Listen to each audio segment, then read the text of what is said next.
Alright, ladies and gentlemen, it's me, Nicholas Cooney. Welcome back to Spooky Stuff, the show on my channel where I look at spooky stuff. Go get some apple juice and snacks and stuff, because we're gonna be looking at something that I've wanted to look at for a while, and thankfully the Internet Archive has saved my ass, and now we can. So this is Tales to Give You Goosebumps. Look how fucking good that art is. Hey, go back. No, I want to go back. I want to see. Goosebumps is one of the big things that got me into spooky shit.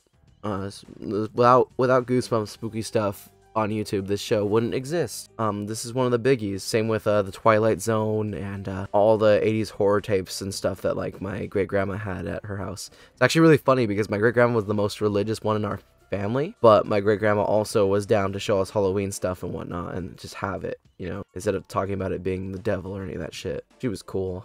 Talked a lot about my great grandma in videos and stuff. She is awesome, and yeah, every Halloween I miss her because I know she would be stoked to see our Halloween costumes and stuff, and she liked the time period too. So I hope you guys are all having a great Halloween spooky month this year. Anyway, so this is Tales to Give You Goosebumps. Obviously R.L. Stine made it.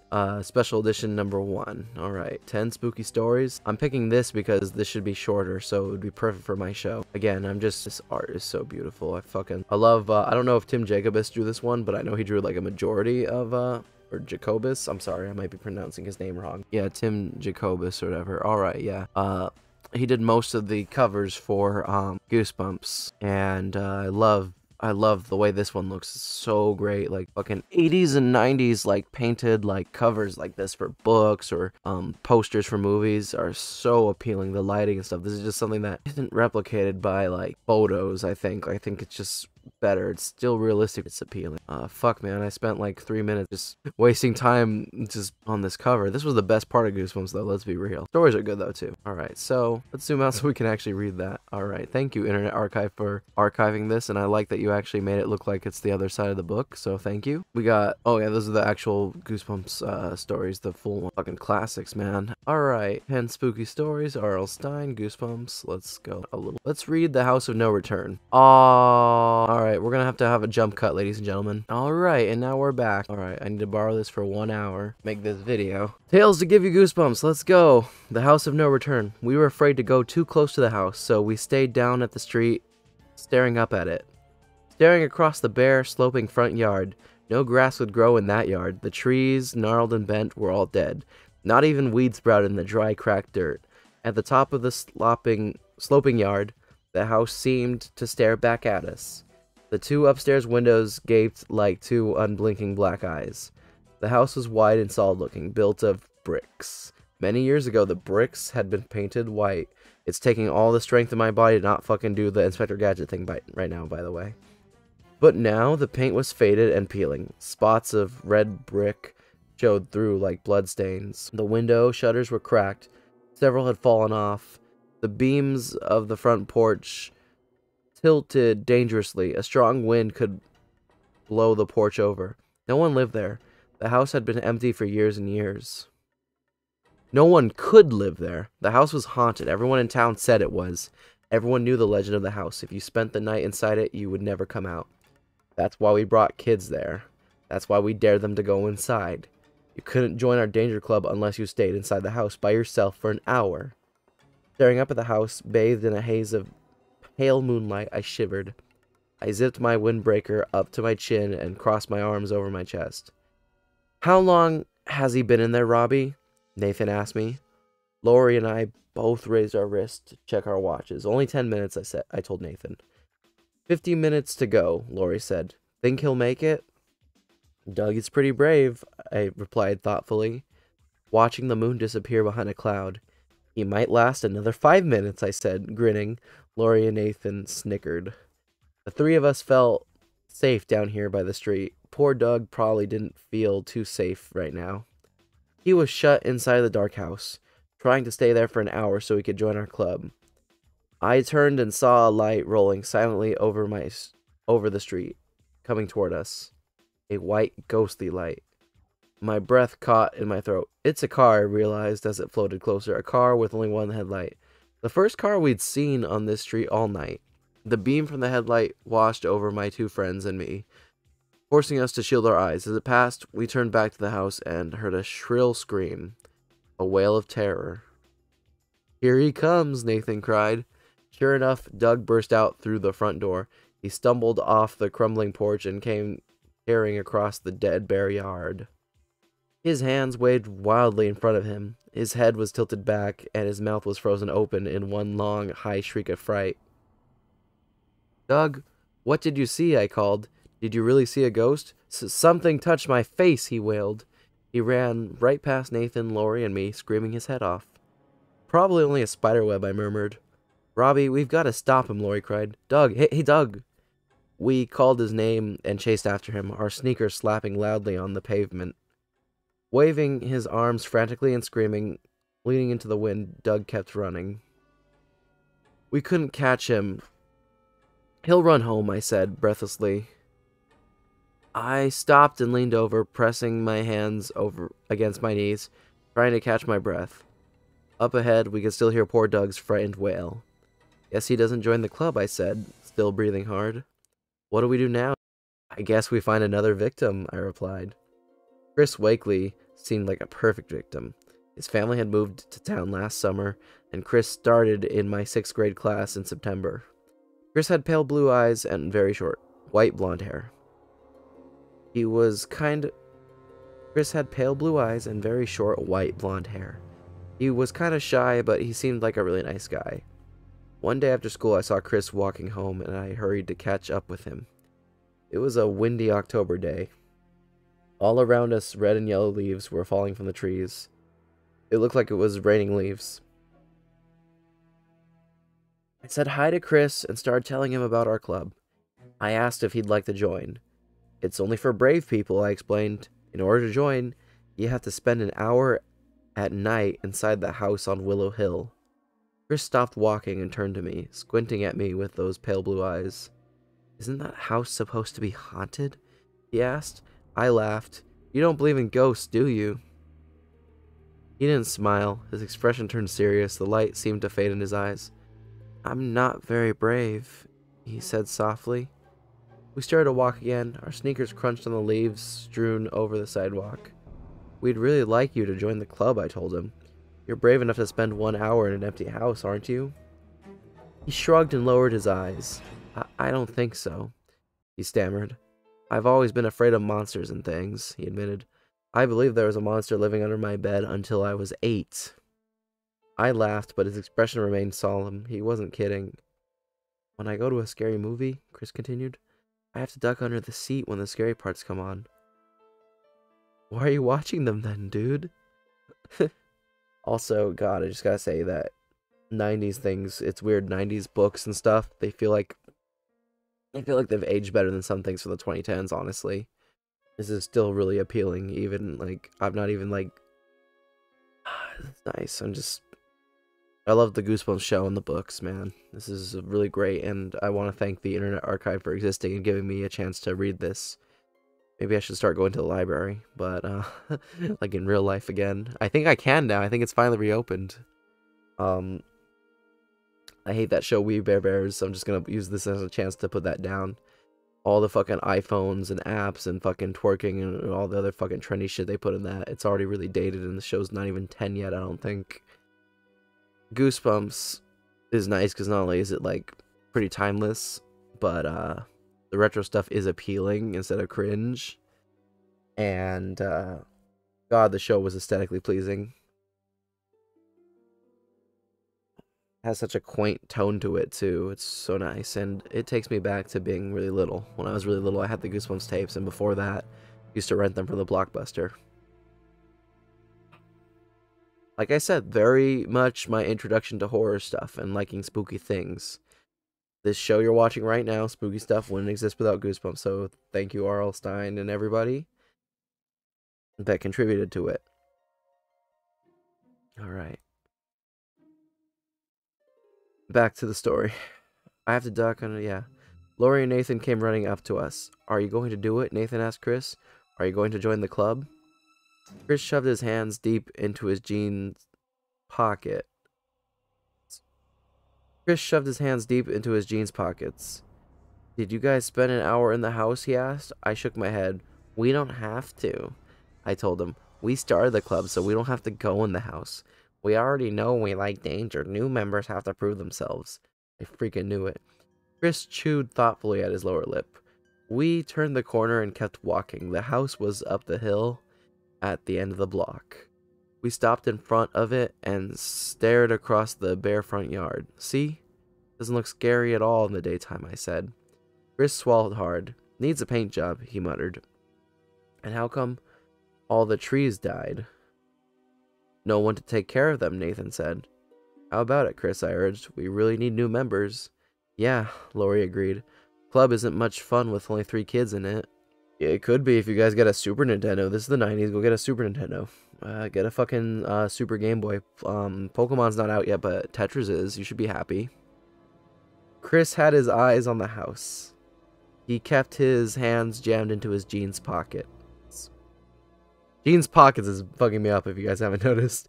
Anyway, oh hell, let's get back to the story. I thought I saw him shiver, but it might have been the wind rustling his jacket. Will you come in with me, he asked. No way, I replied, shaking my head. We can't, Lori told him. The idea of the club is to show how brave you are. We won't come in, Nathan said, but we'll wait out front for you. Come on, Chris, I urged. Do it, it'll be fun. It's almost Halloween, get in the spirit. He swallowed a couple of times, staring up at the house. Then he shook his head. I really don't want to, he murmured in a low voice, so low I could barely hear him.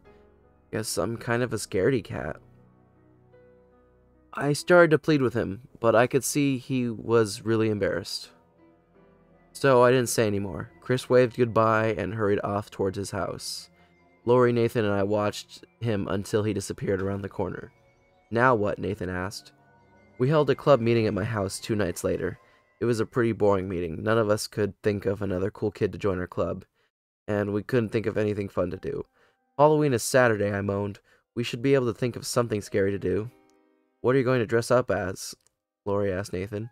Freddy Krueger, Nathan replied. I already bought the metal fingernails. Weren't you Freddy Krueger last year? I asked him. So? I'd like being Freddy Krueger, Nathan insisted. You and every other kid in school, Lori muttered. Lori planned to dress as a vampire, and I had my monster costume already. We need more members, Lori said, sighing. Can't have a club with just 3 people. Yeah, the 90s fucking Goosebumps show it would be a generic thing instead of Freddy Krueger if they did this. They always had to do that. I remember reading Stay Out of the Basement in school, and it was Nintendo he was playing, but in the show it was generic game. The episode adaptation. The only things they were allowed to reference were things that were like X-Files or whatever, because Fox Kids is where Goosebumps aired, so just them Fox shilling themselves basically, like in the Digimon movie when she gets a Power Ranger toy in the dub.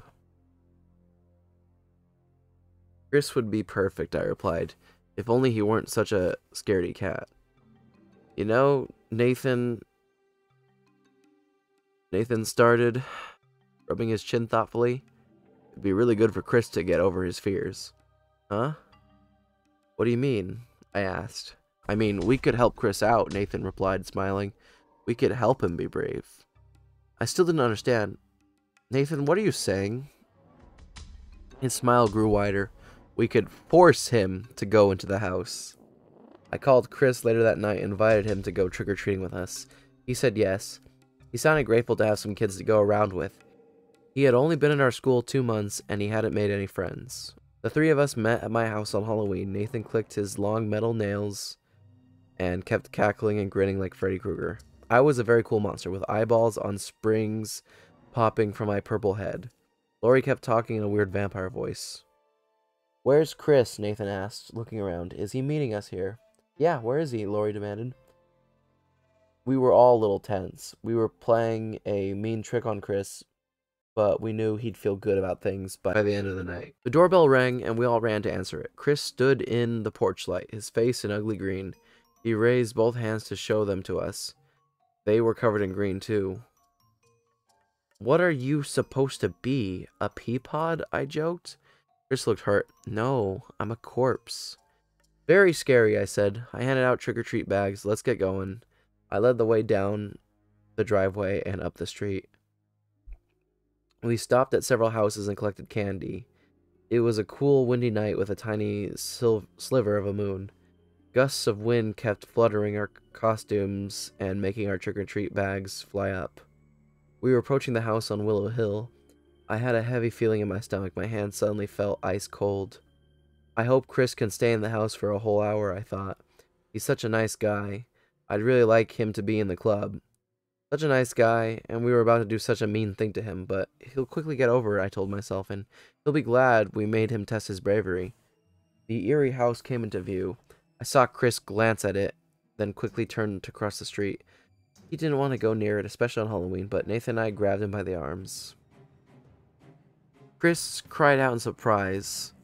Hey, let go. What are you guys doing? Chris struggled to pull free, but Nathan and I were much bigger than him and stronger.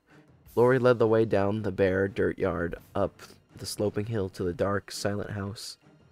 Chris tried to swing both arms, tried desperately to break free, but Nathan and I dragged him onto the tilting porch up to the front door. No, please, Chris pleaded. Please, don't do this, don't. I turned to him. Even under the green makeup, I could see the terror on his face. The poor guy was totally freaked. Chris, you'll be okay, I said softly. Go inside. It'll be fun. We'll wait for you, I promise.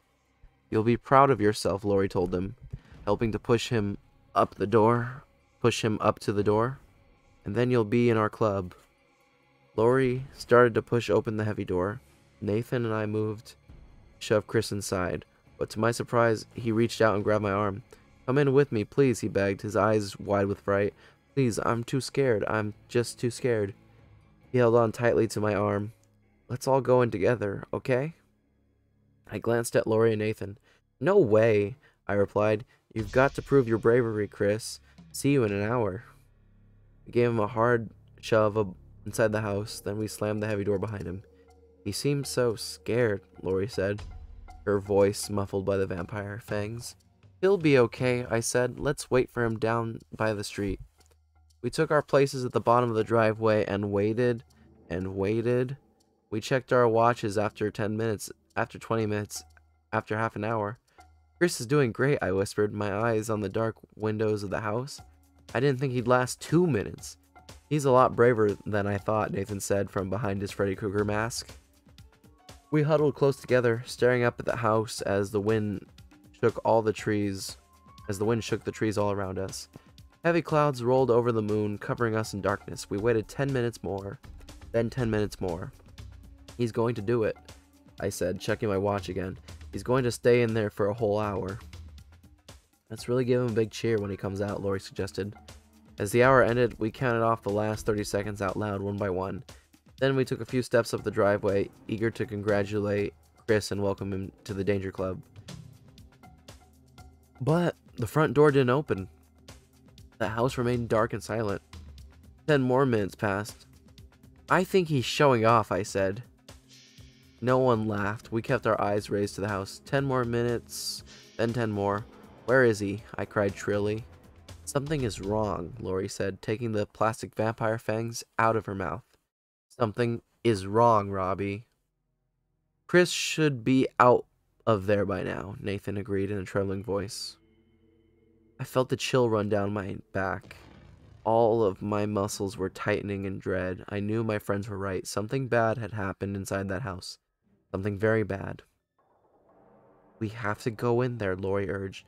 We have to find Chris. We have to get him out. All three of us exchanged frightened glances. We didn't want to walk up that driveway. We didn't want to go inside that dark house. But we didn't have a choice. Maybe we should wait a few more minutes, I suggested, trying to stop my legs from shaking. Maybe he doesn't have a watch. Maybe he's... Come on, Robbie. Lori gave me a hard tug. Chris isn't coming out. We have to go get him. The wind swirled around us, fluttering our costumes as we made our way up to the front door. I started to open the door, but my hand was so sweaty the doorknob slid under my grasp. Finally, Nathan and I pushed upon the heavy door. The rusty hinges creaked as we opened the door and peered into the solid blackness. Chris, I called. Chris, you can come out now. My voice sounded tiny and hollow. No reply. Chris, where are you? All three of us began calling him. The floor groaned and creaked beneath us as we took a few steps into the living room. The wind rattled the old window panes. Chris, can you hear us? Chris? No reply. A loud crash made all three of us cry out. The front door had slammed behind us. Just the wind, guys, I choked out. It was much darker with the door closed, but it didn't stay dark for long. Pale light flickered at the top of the stairs. It looked at first like dozens of fireflies clustered together. I gasped as the light flared brighter and floated down the stairs like a shimmering cloud. Let's get out, I cried. Too late. The shimmering cloud spread around us, and inside it, I saw two frightening figures. Ghostly man and woman. Hazy and transparent except for their red glowing eyes. Their terrifying eyes sparkled like fiery coals as they circled us, floating silently. I can see right through both of them, I realized. This house really is haunted. Where's Chris? I managed to blurt out. The man's voice was a dry whisper, the sound of wind through dead leaves. Your friend? He went out the back door, the ghost replied. About an hour ago. We didn't want to let him go, the woman whispered, her red eyes glowing brighter. But he made a bargain with us. She snickered, a dry, dead laugh. He promised that if we let him go, 3 kids would come in to take his place. And here you are, said the ghostly man, flashing an ugly, toothless smile. Here you are. Don't look so frightened, kids, the woman rasped, floating closer. You might as well make yourselves at home.